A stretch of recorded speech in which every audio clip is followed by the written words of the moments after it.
Chris. All right, so with all that happened this week, what matters the most? It's hard to say, except for Chris Cillizza. He is here and he says he has the 5 big takeaways that matter. So what do you say? Let's test this non-suit pant wearing genius. We're done with it. 5 things that matter most this week. Chris Cillizza says he knows them. What do you got? Okay, Chris, you mentioned at the top of the show, we got to find the signal in the noise, right? A lot on Russia this week. I want to go through 5 things on Russia and Trump that matter. Let's start. Number 1, makes sense. These are not in any order other than the order I thought of them. Number 1, right after the summit, Vladimir Putin gives a long interview with Russian state TV where he goes through what happened in the meeting, and he's absolutely ebullient. He's thrilled. Russian Foreign Minister Sergei Lavrov says, it went better than super. That's important. That tells you how they think it went and how they are going to spin it. Let's go to number 2.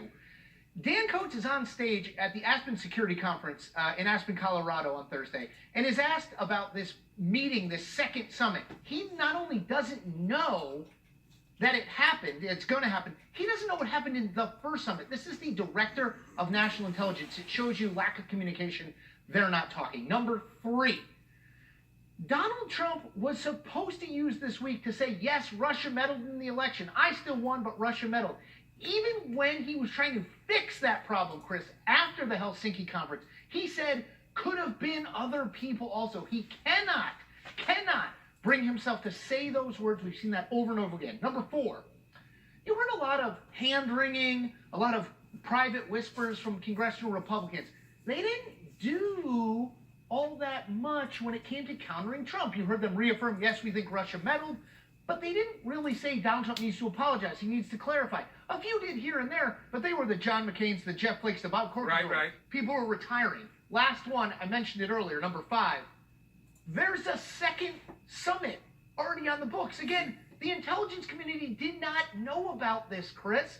This came in a tweet from White House Press Secretary Sarah Sanders. That's going to be in the fall, in the heart of the 2018 home for the holidays.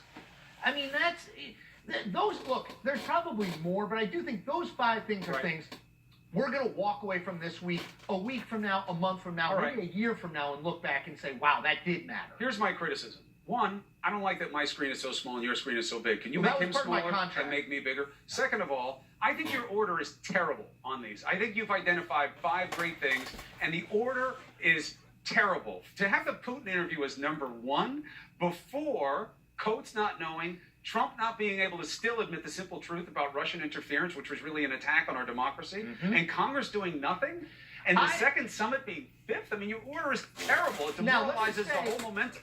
Let me point out that you clearly don't listen to me, as I said, that they were not in any order. But fair criticism. But is that an excuse or is it an explanation? I like to build up, Chris. It's called creating drama on television. And so the 5th one was the thing that we're looking forward to. It's very complicated.